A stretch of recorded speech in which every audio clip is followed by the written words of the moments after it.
What is up guys? Kanina nung nasa bahay nga ako, nagtitingin-tingin ako sa Facebook at may nakita nga ako na may nagpost sa isang Facebook group dito sa Bon. Ipinost kasi niya itong stationary bike na pang-exercise para ipamigay. Kaya naman nag-message ako agad at tinanong ko kung pwedeng akin na lang. Akala ko nga ako yung unang nakakita at unang kumontak sa kanya. Yung pala may nauna pa sa akin. Buti na lang hindi niya kinuha. Ibig sabihin para sa akin talaga. Kaya naman dali-dali kong pinuntahan para kunin na agad. At tamang-tama naman na malapit lang pala dito sa amin. Buti na lang talaga at hindi ako bumili dati. Matagal na din kasi ako nagbabalak bumili ng ganito. Kaso, medyo mahal. At yun nga, sinuwerte. At nabiyayaan ng libre. Tapos, maganda pa. Bihira lang daw niya nagamit ito. Pinamimigay na lang niya dahil wala na daw space sa kanyang bahay. Siguro kung bibili ako nito nasa 150 to 200 euro o higit pa. At kung sa peso naman nasa 10,000 mahigit. Gustong gusto ko talagang magkaganito dahil kapag winter sobrang lamig hindi rin ako nakakapag-bike. Dito makakapag-exercise ako kahit sa loob ng bahay. Hindi na nga tayo pabata at tumataas na rin ang kolesterol kaya kailangan na talagang mag-exercise. At saka balance diet na rin. Syempre nakakatakot din. At saka dito katawan talaga ang puhunan. Kaya dapat alagaan. Kailangan talaga malusog at walang sakit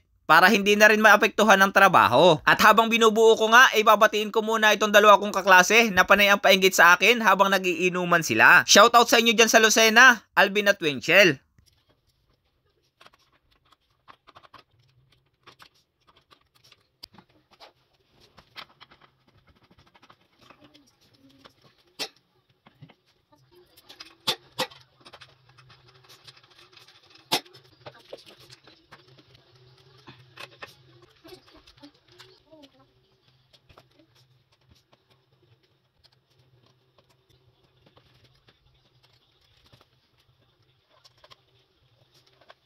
At yun nga guys, tapos na. At kita nyo naman, bagong-bago pa talaga. Syempre, titestingin natin yan.